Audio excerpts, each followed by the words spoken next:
दोस्तों, एक व्यक्ति होता है, वो रिश्तेदारी से आ रहा होता है तो रास्ते में उसे एक छोटा सा बैग मिलता है। जब वो बैग उठा करके देखता है और उसको खोलता है तो उसमें देखता है कि उसमें कुछ दवाई पड़ी हुई हैं और एक दवाई का पर्चा पड़ा हुआ है और उसी में एक पर्स पड़ा हुआ है।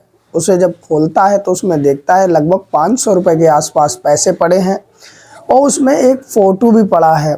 दोस्तों, जब वो फ़ोटो देखता है तो देखता ही रह जाता है, क्योंकि किसी नई नवेली दुल्हन जैसा वो फ़ोटो लग रहा था।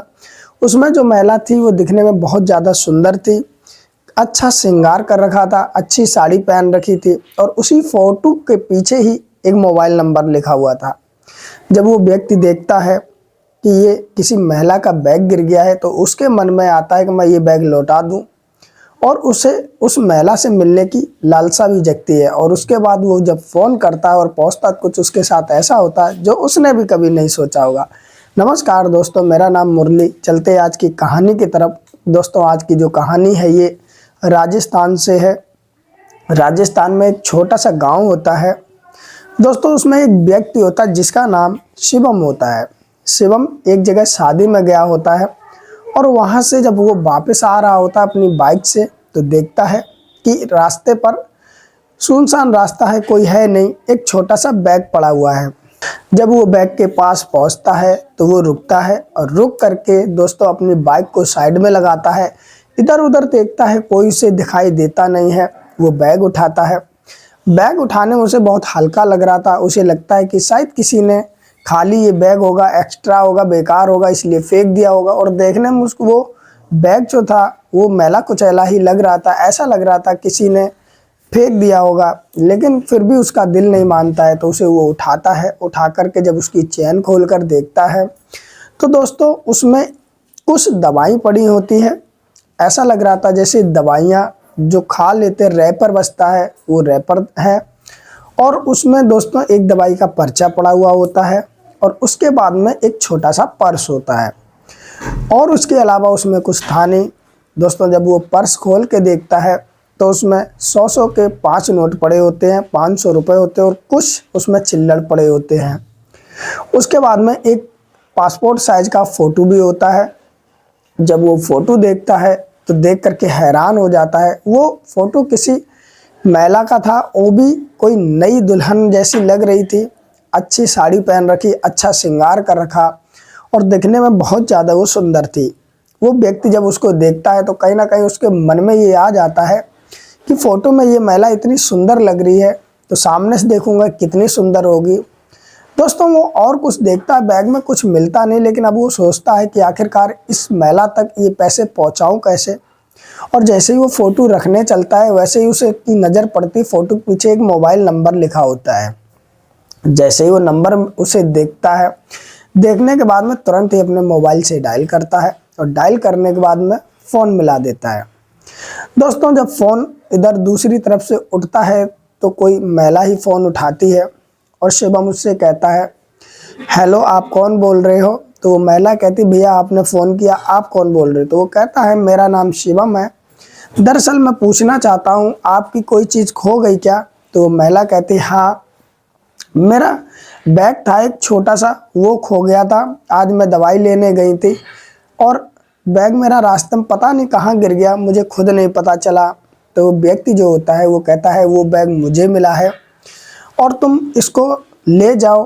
तो वो महिला कहती, भैया अब मैं कैसे आऊँ, तुम ही दे जाओ। तो वो व्यक्ति जो होता है वो भी मन में सोचता है, ठीक है मैं ही दे आऊँगा, मेरे पास बाइक भी है।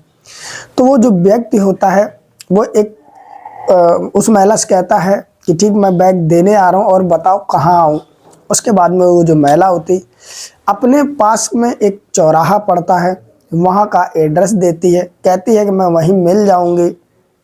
अब वो व्यक्ति जो होता है वहाँ से वो ज़्यादा दूर होती नहीं, रास्ता लगभग 10-12 किलोमीटर ही होती है। वो व्यक्ति वो बैग लेता है और अपनी बाइक स्टार्ट करता और उसी चौराहे पर पहुँच जाता है जहाँ पर उसने बोला था। अब दोस्तों, वो महिला का इंतज़ार करने लगता, महिला उसे दिखती नहीं है तो फिर से फ़ोन मिलाता है। तो महिला कहती है कि भैया अभी मैं आ रही हूँ, बस पैदल पैदल। उसके बाद में दोस्तों एक महिला आकर के पास में खड़ी हो जाती है, लेकिन वो जो शिवम होता है वो नहीं जान पाता कि यही महिला है, क्योंकि उसने जो फोटो देखी उसमें नई नवेली वो दुल्हन लग रही थी। और जिस हालात में वो महिला आती है, पुरानी साड़ी पहन रखी थी, ना कोई मेकअप था, ना मांग भरी हुई थी, ना ही दोस्तों माथे पे बिंदी लगी हुई।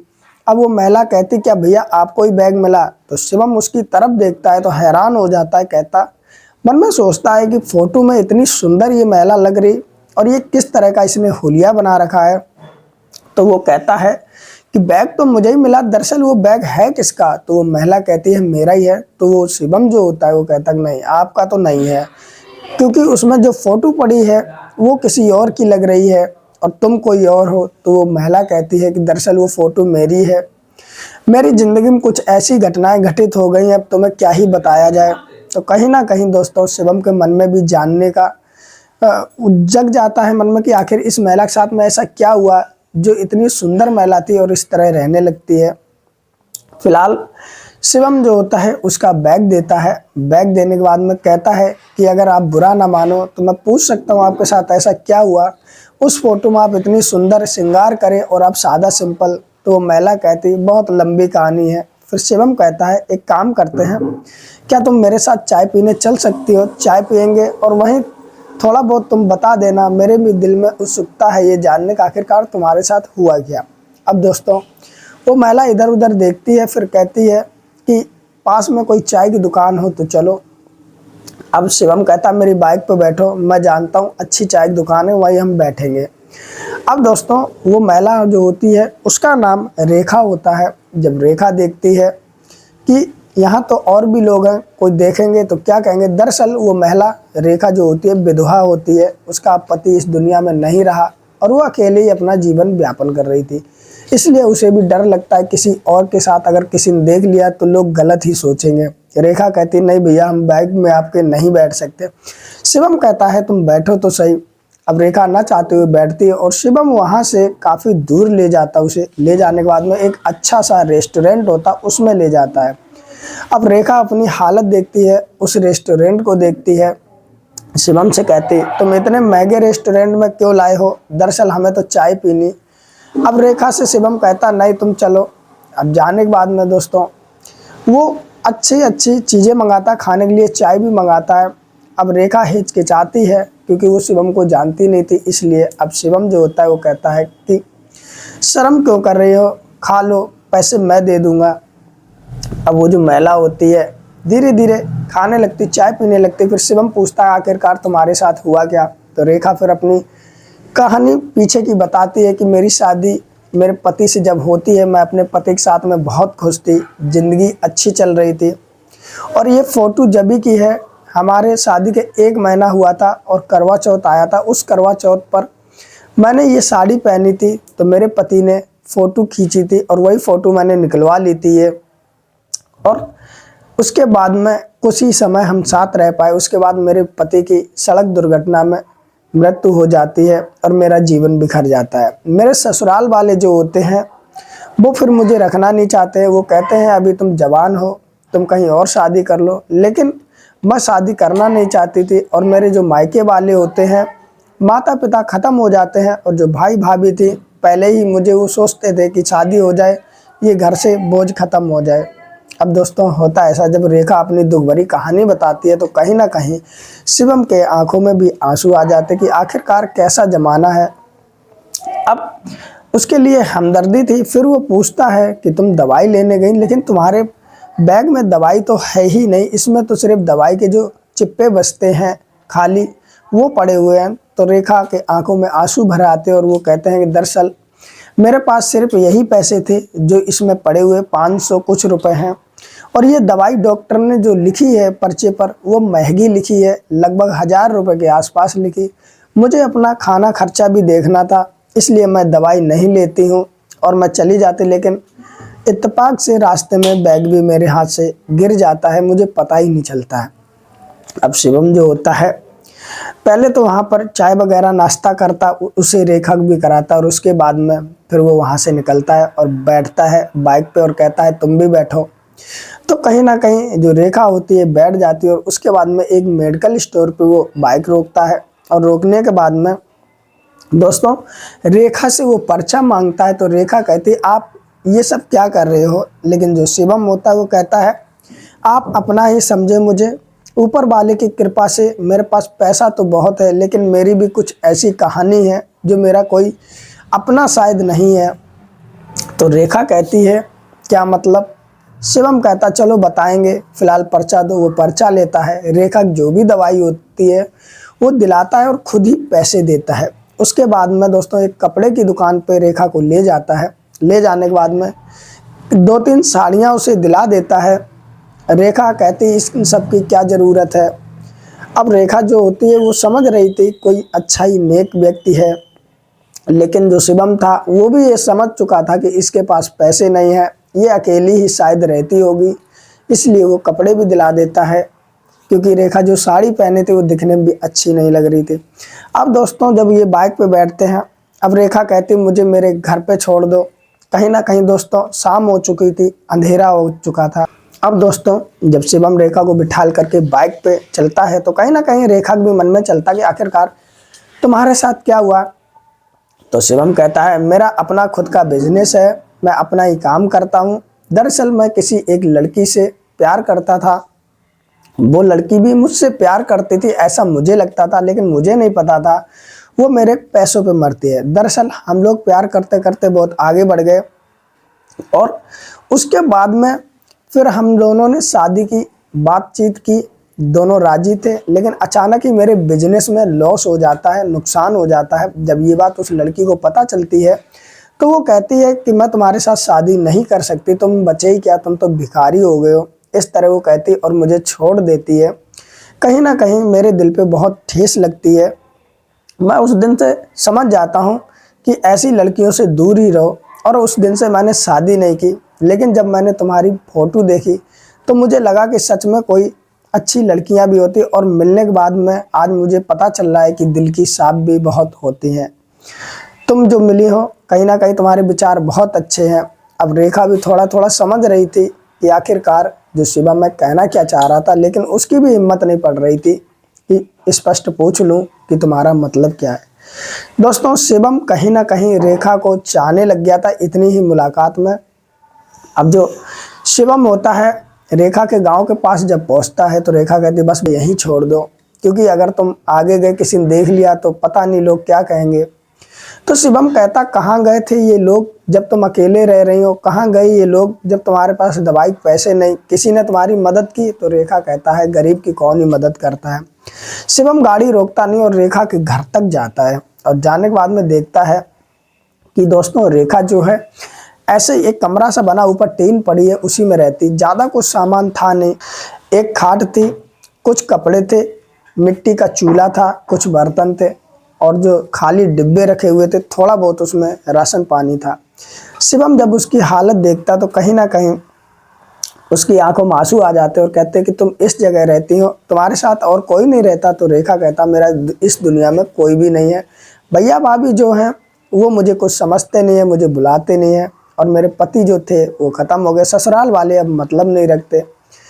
शिवम जो होता है कहीं ना कहीं मन में सोचता है, रेखा का मोबाइल नंबर होता ही है, सीधा अपने घर चला आता है उसे छोड़ करके। जब घर आ जाता है तो घर पे सिर्फ रेखा के बारे में सोचता रहता है, और फिर रात में रेखा को फ़ोन मिलाता है। इधर रेखा भी दोस्तों कहीं ना कहीं शिवम के बारे में ही सोच रही थी कि कितना अच्छे इंसान है, दवाई भी दिलाई, कपड़े भी दिलाए, जबकि वो मुझे जानते भी नहीं। और इस बीच में शिवम को रेखा की आदत का पता चल चुका था कि वो सीधी सज्जन लड़की है। जैसे ही फ़ोन आता रेखा उसे देख करके फ़ोन को खुश हो जाती है और उठाती है और कहती इतनी रात में कैसे फ़ोन कर दिया। तो शिवम जो होता है वो कहता है कि दरअसल मुझे तुम्हारी ही याद आ रही है, मैं तुम्हें अपने दिमाग से भुला नहीं पा रहा हूँ कि तुम किस परिस्थिति में रहती हो, अगर बुरा ना मानो तो कुछ कहना चाहता हूँ। तो रेखा कहती बताओ। शिवम कहता है तुम्हारा इस दुनिया में कोई नहीं और मेरा भी इस दुनिया में कोई नहीं है, क्योंकि मैंने जिसे प्यार किया वही छोड़ के चली गई।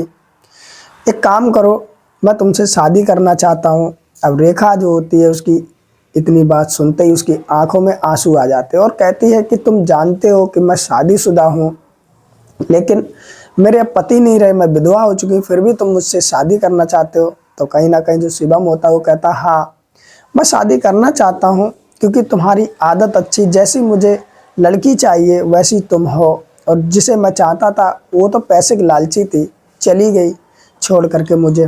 कहीं ना कहीं रेखा रोते हुए बोलती है कि क्या ही मैं बोलूँ, कुछ समझ में नहीं आ रहा। शिवम जो होता है कहता कि तुम कुछ भी मत सोचो, तुम्हारे पास आज रात का समय है। दोस्तों धीरे धीरे रात कट जाती है, काफ़ी सारी इन दोनों में बातें होती। अगले दिन शिवम उसके घर पे फिर पहुंच जाता। पहुंचने के बाद में रेखा को अपने साथ बाइक पे बिठाता है और बिठाने के बाद में दोस्तों फिर रेखा को अपने घर पे ले जाता है और अपना घर दिखाता कि ये है अपना घर, अगर तुम चाहो तो मेरे साथ शादी कर सकती हो। दरअसल अब मैं अच्छे पैसे भी कमा रहा हूँ। रेखा कहती है मुझे तुम्हारे पैसों से मतलब नहीं, ज़िंदगी बहुत बड़ी है, रेखा भी सोचती है। और उसके बाद में कहीं ना कहीं वो शिवम के साथ शादी के लिए हाँ कर देती है। और हाँ करने के बाद में दोस्तों शिवम जब कहता क्या शादी करोगी, तो वो हाँ करती है और गले से लग जाती है और फूट फूट के रोने लगती है। यही सोचती है कि कैसे कैसे लोग हैं, एक मेरे भैया भाभी हैं जो मेरे बारे में सोचते नहीं, और एक ये है जिन्हें कभी मैं जानती ही नहीं थी, अचानक इस तरह मिलना और मेरी ज़िंदगी बदल जाना, क्या ये भी हो सकता। इस तरह की बात मन में सोचती है और गले लग के रोती है। तो शिवम कहता क्यों रो रही है, और उसके बाद में शिवम चुप कराता है। और चुप कराने के बाद में फिर दोस्तों अच्छा सा एक मुहूर्त करवाता है, एक तारीख रखता है और वो कहता है कि तुम्हारा कोई अपना हो तो बुला लो। तो रेखा कहती मेरा इस दुनिया में कोई अपना नहीं, जो भैया भाभी थे उन्हें जब मतलब ही नहीं तो मैं क्यों बुलाऊं। और उसके बाद में एक जगह पर दोस्तों शिवम और रेखा शादी कर लेते और शादी करने के बाद में दोस्तों शिवम के साथ में रेखा रहने लगती है। कहीं ना कहीं शिवम को भी जैसी चाहिए थी वैसी मिल जाती है रेखा के रूप में पत्नी। और कहीं ना कहीं शिवम को पाकर के रेखा भी बहुत ज़्यादा खुश हो जाती। तो दोस्तों आज की रही है कहानी आप लोगों को कैसी लगी, जो भी आपकी राय हो कमेंट में हमें ज़रूर बताना। कि दोस्तों एक बैग की वजह से कहीं ना कहीं ये दोनों मिल गए, दोनों की ज़िंदगी वीरान पड़ी थी। तो आज की कहानी दोस्तों आपको कैसी लगी हमें ज़रूर बताना, और एक वीडियो को लाइक भी कर देना मेरे लिए। और दोस्तों चैनल को सब्सक्राइब कर लो जिससे ऐसी कहानी आपको मिलती रहे। फिर मिलते हैं किसी और कहानी में, तब तक अपना ख्याल रखना, अपनों का ख्याल रखना। नमस्कार।